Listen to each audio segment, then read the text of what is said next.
tonight on First at 9 this Tuesday, the 27th of January 2026. Reservation. New authority to be established to protect the Central Highlands. The President assures while inaugurating the government's initiative to rebuild religious sites damaged by Cyclone Ditwa. Protest. School development officers launch hunger strike in front of the President's office. Deputy Labour Minister says protests will not intimidate the government. Health deadlock. Government medical officers continue industrial action. Further discussions scheduled for tomorrow. Health Minister says government will only accommodate public servants committed to the nation. Accountability. Former First Lady Shiranti Rajapaksa requests 2 weeks to provide a statement to the FCID. Former President Gotabaya Rajapaksa and ex-Chief Justice Mohan Piris to be summoned by the Bribery Commission. Kalin baby sir rupiyal 90කට. Kalin baby podi හැමෝටමයි. From Derana, this is Derana First at 9. Live from Studio 24 in Colombo. Good evening and welcome to First at 9 on Sri Lanka's premium news provider, Derana News Channel. I'm Tarindu Mahendra joining you live with the latest in Sri Lanka and around the world. In your top story this evening, President Anura Dissanayake says that a special authority will be established this year to protect the Central Highlands. The President made this statement during the inauguration of the government's national program for the prompt reconstruction of religious sites damaged by Cyclone Ditwa. ගොඩනගමු අධිෂ්ඨානයේ සංහිඳ. The government's initiative for the prompt reconstruction of religious sites damaged by Cyclone Ditwa commenced today. The inauguration ceremony was held at Sri Bodhirukkarama Vihara in Gampola under the patronage of President Anura Dissanayake.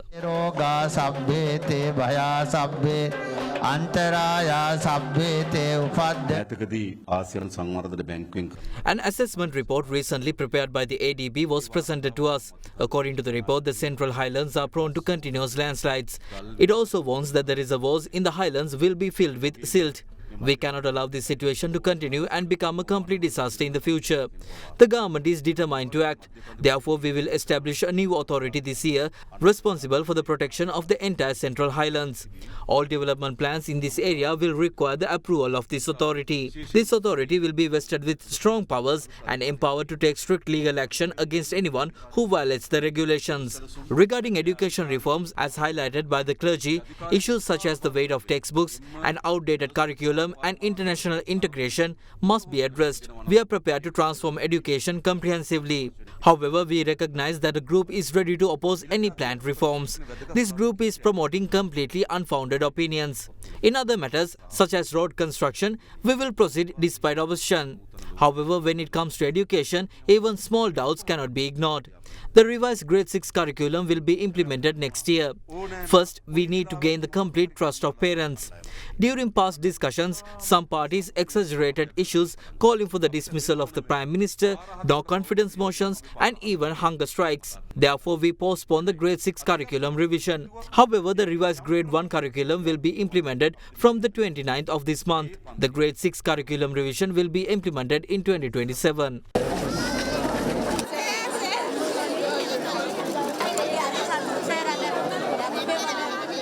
Subsequently, the President attended another phase of the Godanagamu Adhisthane Sanghita program that was held this afternoon at Kawatayamuna Purana Rajamaha Vihare in Matale.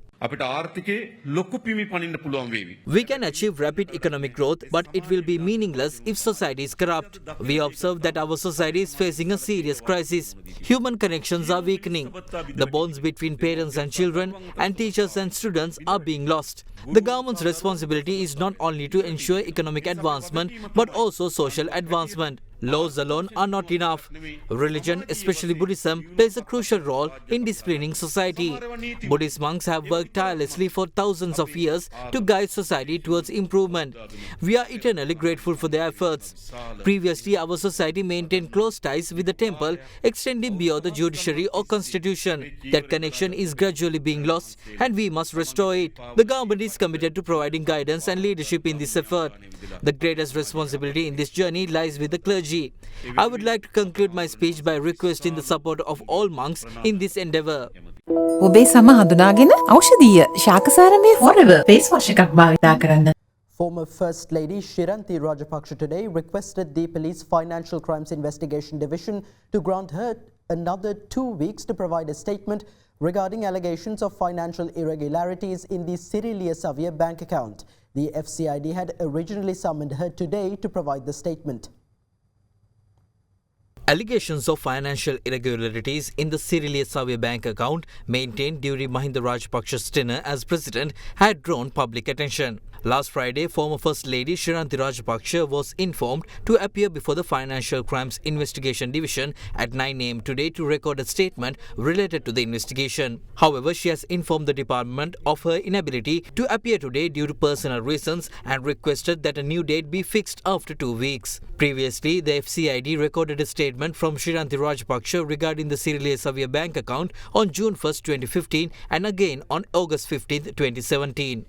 අපි දකිනවා අධිකරණ නියෝජ්‍ය ඇමතිතුමා සොනිල් වරගල ඇමතිතුමා පාර්ලිමේන්තුවේදී ප්‍රකාශ කරනවා මේ සිරිලිය සවිය ගිණුම සම්බන්ධයෙන් බහා තිබූ ගොනු දැන් අපි එළියට අරගෙන කටයුතු කරමින් යනවා මේ ගිණුම ලියාපදිංචියේ ඉඳන් හැම ඩොකියුමන්ට් එකක්ම ව්‍යාජ තොරතුරු ශ්‍රීලංක රාජපක්ෂගේ ඩෙන්ටිටි කාඩ් නම්බරෙත් ව්‍යාජයි මේක සස්පෙන්ඩ් කරද්දී account එක මිලියන 43ක් account එකේ තිබ්බා අපිට මතකයක් තියෙනවා CID එක සහ FCID එක මීට කලින් පරීක්ෂණ කරද්දී හිටපු ජනාධිපති මෛත්‍රීපාල සිරිසේන කොහොමද හැසිරුනේ මොකක් හරි soft corner එකක් මේ පිරිසට ආණ්ඩුව විසින් ලබා දීලා තියෙනවා නැත්නම් එහෙම දෙයක් ලබා දෙන්න කියලා ඉල්ලීමක් කරලා තියෙනවා සිරිලිය ගිණුම සම්බන්ධයෙන්.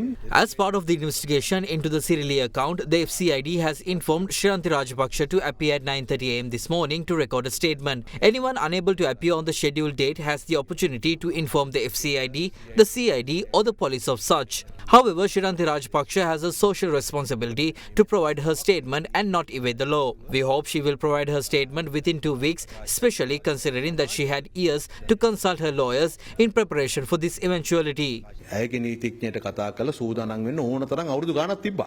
Meanwhile, former President Gotabaya Rajapaksa and former Attorney General and Chief Justice Mohan Piris are reportedly scheduled to be summoned before the Commission to investigate bribery or corruption within the next 2 weeks. This relates to allegations of recommending the illegal allocation of several houses in a housing complex near Colombo.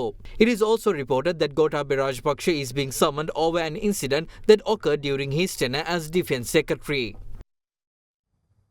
Cabinet spokesperson Minister Dr. Nalinda Jayatissa states that following the recommendations of a committee of investigation, a complaint has been filed with the Bribery Commission regarding Chaminda Kularatne, the suspended Deputy Secretary General of Parliament.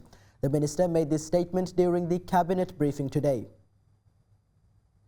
පෞගිය දිනවල නීතිපතිවරයාට විරුද්ධව සමාජ මාධ්‍ය තුලින් විශාල විරෝධයක් ගොඩනැගුණා. ඒ වගේම ඇයි මේ නඩු දිගින් දිගටම කල් යන්නේ පරක් වෙන්නේ ඔබතුමාලාට බලය මිනිස්සු දුන්නේ ඉක්මනින් මේ නඩු ටික ගෙනල්ලා ඒවට නීතිය යුක්තිය සාධාරණ ඉෂ්ට කරන්න කියලා. නමුත් ඒක ප්‍රමාද වීමක් දක්නට ලැබෙනවා. ඒතර යම් කෙනෙක් If someone accuses the Attorney General of causing delays in cases, which is their right, and they perceive that the Attorney General is responsible, we cannot dismiss that statement outright. There is some public sentiment about removing the Attorney General. Usually, the President does not have the authority to remove the Attorney General. This can only be done through impeachment by Parliament. Even though the government possesses a parliamentary majority, no action will be taken without providing justifiable reasons. However, public opinion regarding court cases must be taken into account by the government and its institutions, and this will be done. පාර්ලිමේන්තුවේ නියෝජ්‍ය මහලේකම් චමින්ද කුලරත්න මහතාගේ වැඩ තහනමට ලක් වෙලා තියෙනවා. විපක්ෂයේ ඒ ගැන විවිධ මත පළ කරනවා. 2026 ජනවාරි 20 වෙනිදා On January 23, 2026, the preliminary report of the Committee of Investigation was received by the Parliamentary Advisory Committee. 2 recommendations were made.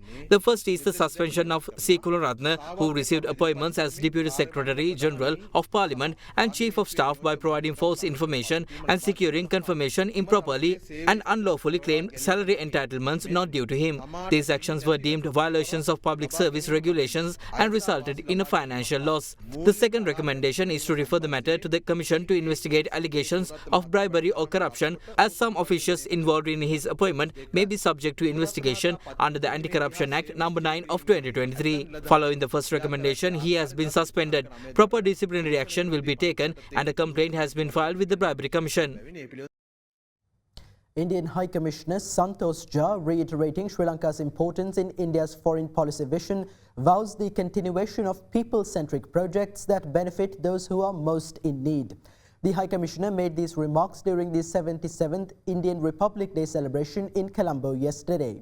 Speaking on development projects, the High Commissioner stated that deliberations are ongoing on developing Trincomalee Harbour as an energy hub between Sri Lanka, India and the United Arab Emirates. The Indian High Commission in Colombo celebrated India's 77th Republic Day yesterday. They even saw the attendance of Prime Minister Dr. Harini Amarasuriya, Minister of Health and Mass Media Dr. Nalinda Jayatissa, former Presidents Mahinda Rajapaksa, Maithripala Sirisena and Gotabaya Rajapaksa and other political figures. The guests were received by Indian High Commissioner to Sri Lanka, Santosh Jha.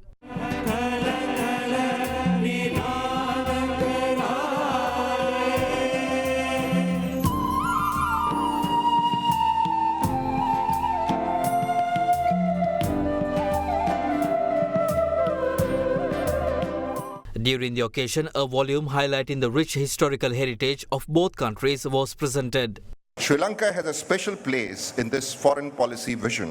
Physical, digital and energy connectivity are agreed as key pillars of this partnership. We have made significant progress on grid interconnection. Talks are ongoing on the development of Trincomalee as an energy hub between India, Sri Lanka and the UAE. India is also supporting modernization of physical infrastructure. The project for modernization of the Kanke Santhure port is expected to be launched soon. The passenger ferry service between Nagapattinam and Kanke Santhure is now a regular feature. We are now working to restore ferry links between Rameshwaram and Talaimanar. Digitization is a key focus of our partnership. Sri Lanka's digitization journey is poised for a takeoff with progress in implementation of Sri Lanka Unique Digital Identity Project. We are also working towards making our partnership future ready. We are working on people-centric projects, bringing benefits to those who need them the most. Sri Lanka deeply values India's consistent and generous support, particularly in times of need. I wish to place on record our profound appreciation for India's timely assistance in the aftermath of Cyclone Ditwa. India's swift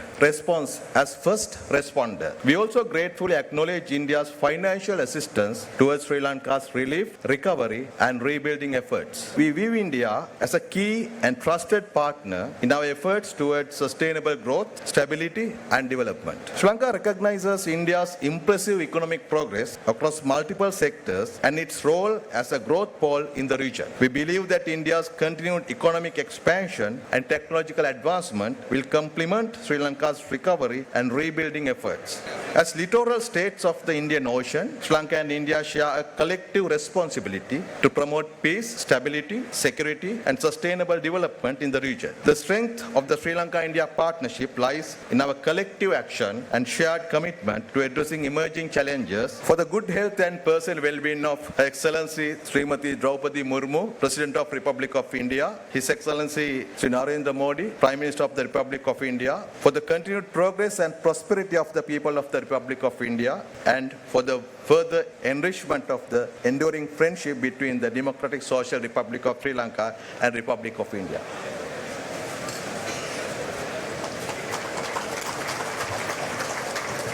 The reception concluded with a dinner attended by all guests.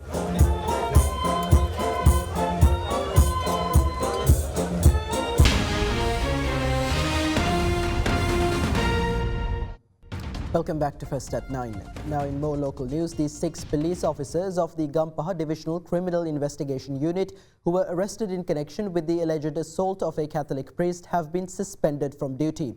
Meanwhile, the Archdiocese of Colombo launched a protest in Negombo today calling for proper legal action with regard to the controversial incident. Last Saturday, a Catholic priest was admitted to the Negombo District General Hospital over injuries allegedly sustained after being assaulted by a group of police officers. The priest was later transferred to the Colombo National Hospital for further treatment. 6 officers attached to the Gampaha Divisional Criminal Investigation Unit were arrested on Saturday and were subsequently remanded until January 29th after being presented before the Gampaha magistrate. An investigation led by a superintendent of police was launched under the directives of Deputy Inspector General of Police in charge of Colombo North Division, Kalinga Jaisinghe. Police noted that the 6 officers placed under remand custody have been suspended from duty. Preliminary police investigations revealed that the priest in question had been travelling on a motorcycle when a group of police officers travelling on the opposite lane signalled him to stop. The priest, who failed to see the signal, had travelled about a kilometre before being stopped by the officers. Investigations revealed that the officers had then attacked the priest over what police called a misunderstanding that arose owing to the fact that he appeared to be a bearded person wearing a jacket. However, after the priest had revealed his identity, the officers had apologized, saying, "Sorry, Father," and the priest had replied with "God bless," and left the scene. The priest had subsequently admitted himself to hospital for treatment. Against this backdrop, clerical members of the Archdiocese of Colombo launched a protest in Negombo today, calling for proper legal action with regard to the incident.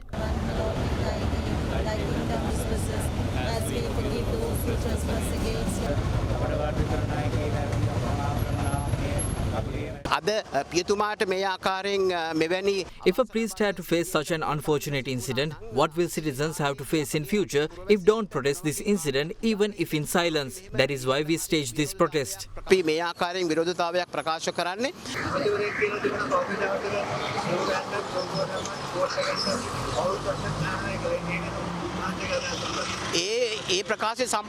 That statement is unjustifiable. He cannot make such statements. It is unacceptable to disrespect and unjustly punish religious leaders and religious establishments. This is a country built upon religious institutions.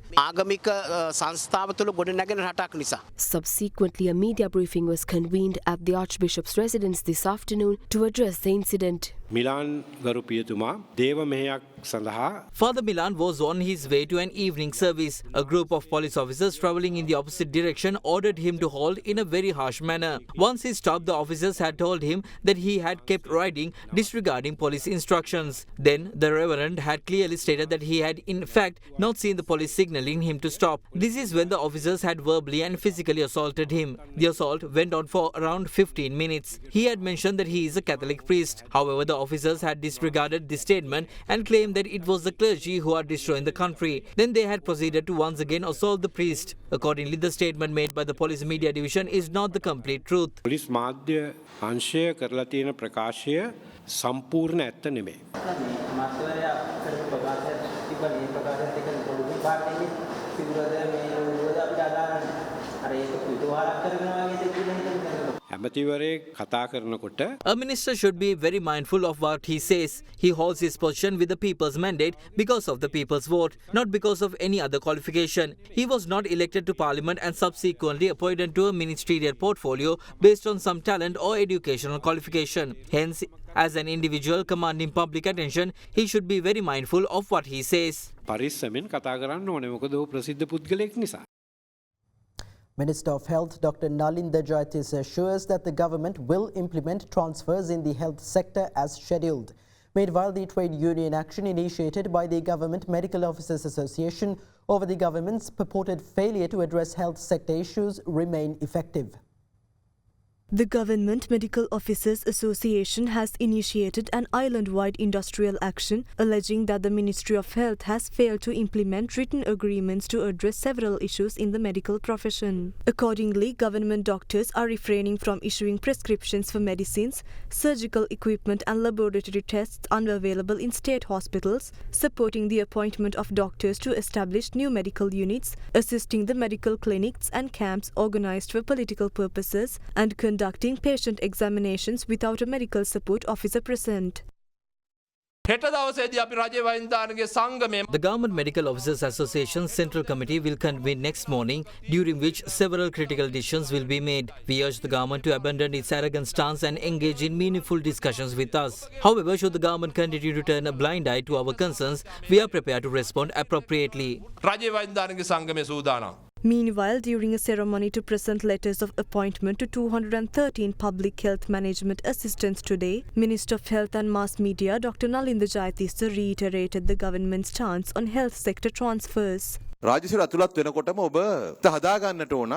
You must join the public service with a clear understanding of the gravity of your professional duties. Do not assume that the world would grind to a halt without you. Execute your duties properly, regardless of the location you are assigned. Do not start to plan how to transfer yourself to somewhere else as soon as you arrive at your assigned place of service. All transfers within the health sector, starting from doctors, will be carried out as scheduled. In fact, proper transfers have not been systematically implemented since 2013, especially for doctors. In some instances, undue influence was used to obstruct transfers, leading to widespread discontent. Furthermore, salaries will not be increased in response to threats of immigration. Those who threaten to immigrate will do so regardless how much benefits are provided. Our priority is to serve and support those who choose to remain and serve the country, not those who seek to leave it. Meanwhile, Deputy Minister of Labour Mahinda Jayasinghe vows that the government will not be intimidated into reversing its decisions by protests. He made this remark in response to the hunger strike initiated by school development officers demanding immediate recruitment to the teaching service. The Lanka School Development Officers Association yesterday launched a Satyagraha campaign in front of the Presidential Secretariat calling for the immediate recruitment of its members to the teaching service. The association emphasized that its members have served as teachers for over 7 years, particularly during the COVID-19 pandemic and amidst an acute shortage of teachers. In the absence of a response from the authorities, 4 school development officers escalated their protest by commencing a hunger strike unto death. The protesters remained overnight in front of the Presidential Secretariat. The demonstrators further escalated the protest this morning. A tense confrontation unfolded between the protesters and the police after officers claimed that the demonstrators were obstructing the pavement by erecting a shelter.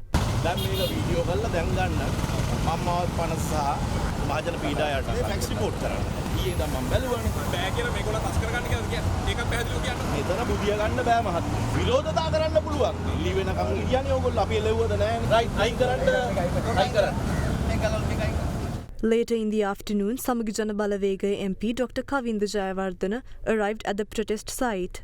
Graduates have not received justice. While promises made to the people are being broken, agents of the government are preventing these teachers from erecting shelters to give themselves some shade. The inhumanity of these actions is plain to see. Subsequently, one female protester engaged in the hunger strike was admitted to the Colombo National Hospital after falling ill. Meanwhile, Deputy Minister of Labour Mahinda Jayasinghe commented on the ongoing hunger strike. These are not teachers, they are development officers who worked at schools. We are ready to hold 2 separate examinations, one for school development officers and another for other graduates to recruit them to the teaching service. Despite this, they have resorted to threats in the form of a protest. We will not be intimidated by such actions. I do not believe these decisions will be reversed based on a hunger strike, even one carried out unto death.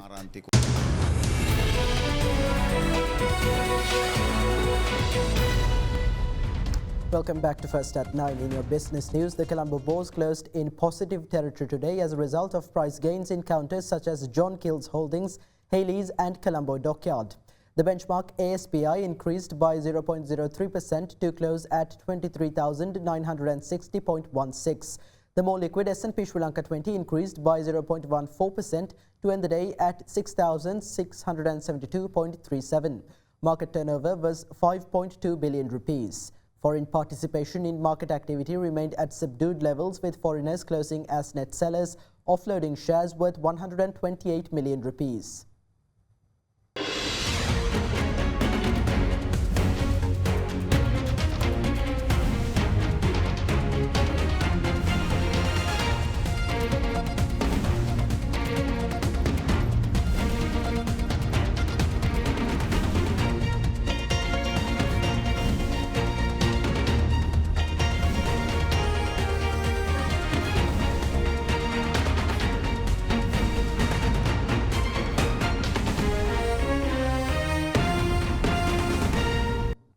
That's all for tonight from First at 9. Thank you for joining. Have a great night.